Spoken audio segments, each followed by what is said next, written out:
안검 연축은 이제 그 안검, 눈꺼풀 안검이라고 합니다. 안검이 지나친 과도한 긴장 상태가 있으면서 심한 경우 실룩실룩 하는 증상도 있는 경우가 있고, 확 조여오는 증상도 있을 수 있고, 딱딱하게 긴장되어 있는 상태가 있을 수 있고, 또 안검이 힘이 없으면서 계속 안검 하수처럼 자꾸 감기는, 힘이 없으면 감기는 증상이 있을 수 있고, 또 누워서는 괜찮은데 앉아 있게 되면 눈꺼풀이 또 감기. 누워서는 안 감겨요. 누워서는 괜찮아요. 이런 경우도 있을 수 있고, 또 그 증상이 심하면서 안구건조가 말범샘에서 기름샘이 안 나오고 눈물샘이 안 짜지니까 염증도 잘 생기가 있을 수 있고, 안구건조가 심한 증상이 있을 수도 있습니다.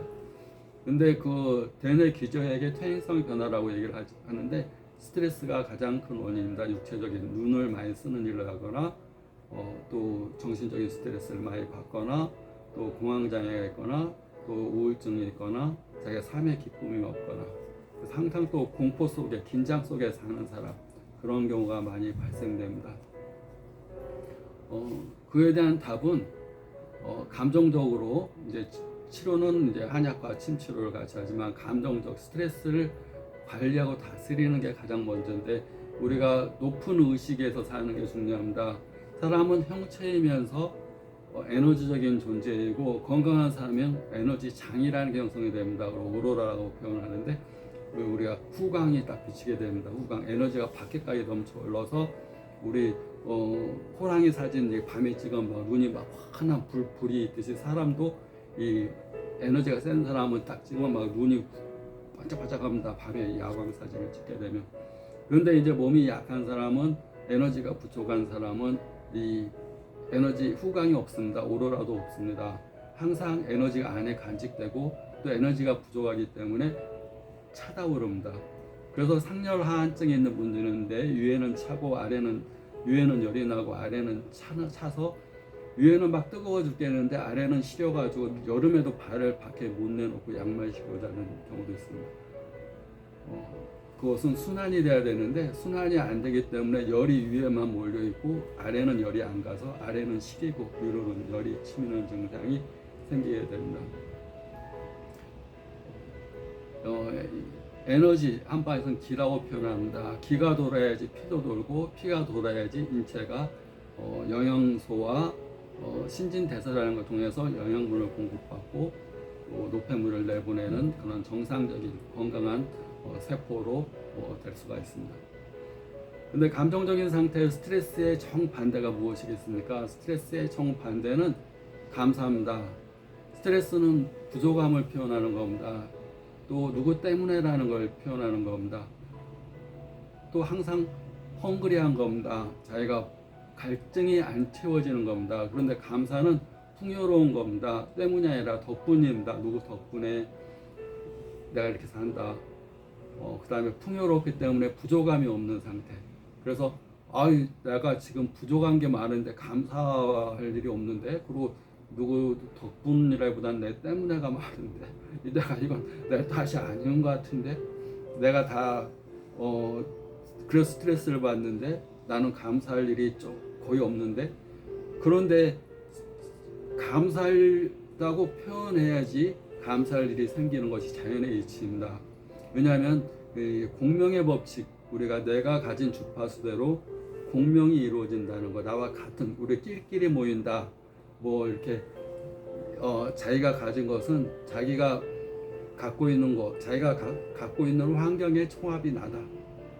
내가 어떤 음악을 듣고, 어떤 뉴스를 보고, 어떤 환경에 속해 있고, 어떤 음식을 먹고, 내가 취한 것, 내가 속해 있는 환경, 그런 것이 나의 성격이 되고 곧 내가 된다고 보면, 내가 만나는 사람, 내가 자주 보는 드라마도 안 좋은 드라마만 보는 사람이 있고, 뉴스도 안 좋은 뉴스만 보는 사람이 있고, 노래를 불러도 꼭 슬픈 노래, 헤어진 노래, 무슨 꼭 안 좋은 노래만 부르는 사람이 있습니다. 그러면 맨날 헤어지는 노래를 부르니까 꼭 헤어지는 상황이 발생하게 됩니다. 꼭 안 좋은 거 보니까 안 좋은 것이 또 발생하게 됩니다.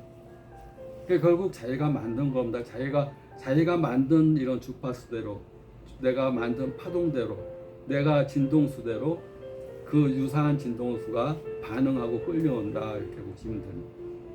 그러니까 자기가 누구 때문에라고 그러고 그러면 꼭 때문에가 또 생깁니다. 누구 때문에 내가 속상해서 그러면 누가 날 또 속상하게 할 일이 또 생기게 됩니다. 근데 누구 덕분에라고 그러면 현재는 덕분이 별로 없어도 왜 덕분이 없겠습니까? 내가 지금 건강한 거, 숨 마시는 거 다, 이 물 먹는 거 다 덕분이죠. 자연이 주는 덕분. 또 안 아프고 이렇게 건강하게 살아간다는 것도 덕분이고 엄청난 덕분인데 이미 주어진 덕분은 생각 안 하고 부족한 덕분만 생각하니까 자꾸 부족함 때문에 스트레스를 받는 겁니다. 그러니까 감사하고 웃으면 의식 수준이 올라가게 되고 의식 수준이 올라온 것만큼 그에 맞는 현상들이 일어난다. 이게 과학의 법칙입니다. 과학의 법칙. 그리고 내가 발생한 감정의 법칙이라는 게 있는데 내가 웃으면 웃을 일이 생기고 같이 웃게 되고 내가 이렇게 씩 웃으면 외국 사람들은 같이 웃는 경우들이 많습니다. 내가 화내면 뭔가 같이 좀 화를 좀 내는 나한테 화내고 있나? 그래서 괜히 경계하게 되는 그런 게 있게 됩니다. 감정도 이렇게 전이가 되는 거고 생각도 전이가 됩니다. 근데 자기가 내공이 쌓이면 감정도 근육입니다. 정신도 근육입니다. 마인드도 근육. 육체의 근육만 근육이 아니고 보이지 않는 정신, 마인드도 근육입니다. 인내력도 근육입니다. 처음에 못 참던 사람도 하고 근육 운동한다 생각하고 참으면 인내력이 근육이 굉장히 세집니다. 단련이라고 그럽니다. 단련이라는 뜻은 막 두들겨 맞는 겁니다. 새가 있으면 막 때리고 물에 담갔다가 또 때리고 그러면서 마부작침이라는 게 만들어집니다. 마부작침. 쇳덩어리를 막 두들겨 패고 물에 담가가지고 침을 만드는 명침.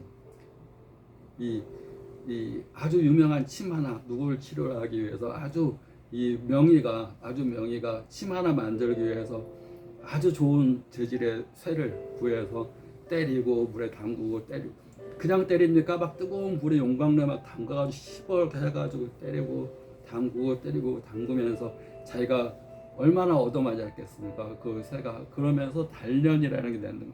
사람도 마찬가지로 어떤 시련이 오면 어떤 도전이 오면 자기가 나를 단련시키는구나, 나를 테스트하네, 한번 그래 해봐 이렇게 생각하면 됩니다. 도전 어떤 일은 나를 시험하는 도전이고 어떤 좌절도 마찬가지입니다. 어떤 좌절스러운 상황이 오면 내가 좌절이야 왜 나한테 이런 일이 생기지? 라고 생각하지 말고 좌절할 상황이 오면 그래 내가 지금까지 얼마나 강인해졌는지 한번 테스트를 하네. 내가 얼마나 지금 운동을 많이 했는지 나한테 좌절스러운 상황을 줘서 나하고 테스트를 한번 해보는구나 이렇게 생각하면 훨씬 좋습니다. 내가 도망가야지 왜 나한테 이런 일이 생기지 이렇게 생각하는 모든 것이 배움이고 학습의 기회다라고 생각하면 그런 사람은 성장하고 발전하는 겁니다. 도망다니고 왜 스트레스 받고 그러면 되지만 똑같은 상황도 자기가 자기 의식 수준을 높여서 생각하기 나름입니다. 의식 수준이 높아지려면 높은 진동수를 가져야 되는데 높은 진동수에 해당되는 것이 감사, 기쁨, 웃는 얼굴, 칭찬하기, 친절하게 하기, 작은 친절도 달라이 라마라는 저기 티베트의 유명한 고승이 사람이 할 수 있는 최고의 선은 남에게 친절하게 하는 거라고 그랬습니다. 그 말이 처음에는 뭐 그렇게 대단한가 싶었는데 남에게 친절하게 하는 거 그것이 자기의 업보를 하나씩 털어내는 그러면서 덕을 쌓는 최고의 방법. 우리 서비스라고 해서 친절을 좀 이렇게 얕잡아 보는 경향이 있는데 서비스가 아니라 친절이 훨씬 더 좋은 표현 같습니다. 남에게 친절하게 대하는 거, 또 칭찬해 주는 거. 이렇게 권투를 이렇게 하면 남자들끼리 이제 탈의실과 옷을 벗습니다. 그러면 딱 보면 나는 몸매가 짱짱한데 아주 괜찮은데 막 빵빵해요. 그러면 고맙습니다. 그러면 자기도 내 몸매를 좀 얘기해줘야지. 칭찬을 받기만 하면 그것도 한두 번도 아니고 나는 칭찬하면 이 상대방은 가오를 뭔가 세워주는 건데 그러면 같이 하면 나도 좋잖아요. 근데 서너 번 칭찬했는데 내 칭찬을 한 번도 안 한다 그러면 그때는 칭찬 별로 안 하고 싶습니다. 그렇듯이 칭찬도 듣는 사람 자존심을 세워주는 거듯이 항상 들은 대로 같이 좀 되돌려주면 좋습니다. 선물을 받았으면 또 같이 주는 거 좋습니다. 감사합니다 이걸로 끝내버리면 한두 번 주다가 안 주게 되는 것이 인지상정이라고 봅니다. 돈 안 드는 말 한마디, 친절한 말 한마디, 칭찬하는 한마디, 가오가 좋고 몸이 짱짱하다 그러면 자기 기분 좋았으면 한 번 되돌려서 또 얘기를 해주면 훨씬 더 좋은 것이 칭찬을 더 키울 수 있는 것. 그러면서 우리가 기분이 좋아지고 또 자기가 이렇게 진동수가 높은 단계, 의식이 높은 단계. 그래서 좌절도 나의 강연함을 테스트하는구나. 어떤 시련도 나를 단련시켜서 더 훌륭한 사람 되게 하려고 하는구나. 이런 식으로 생각할 수 있게 되는 겁니다. 그래야지 덕분에라고 생각할 수 있게 된다. 그것은 적은 친절, 적은 칭찬, 또 항상 웃어주는 것, 거기서부터 시작한다고 생각합니다. 안검연축인 분들, 특히 스트레스로 인한 많은 질환이 있습니다. 그 중수만망이나 시신경염이나 녹내장이나 안압상승이나 심장병이나 심장병 있는 분들은 즐거움이 거의 없는 분이라고 단언해도 됩니다. 협심증 걸렸어요, 스탠드 꽂았어요 그러면서 즐겁지 않은 사람입니다. 평상시에 이 화병이 많은 사람들, 그런 분들 잠도 못 자고 변비 걸리고 하여튼 그런 분들은 적은 친절, 웃음, 칭찬, 아주 돈 안 들고 그 다음에 혹시 선물 받았으면 선물 같이 해주는 거, 이런 것들을 꼭 실천하시기 바랍니다. 화이팅!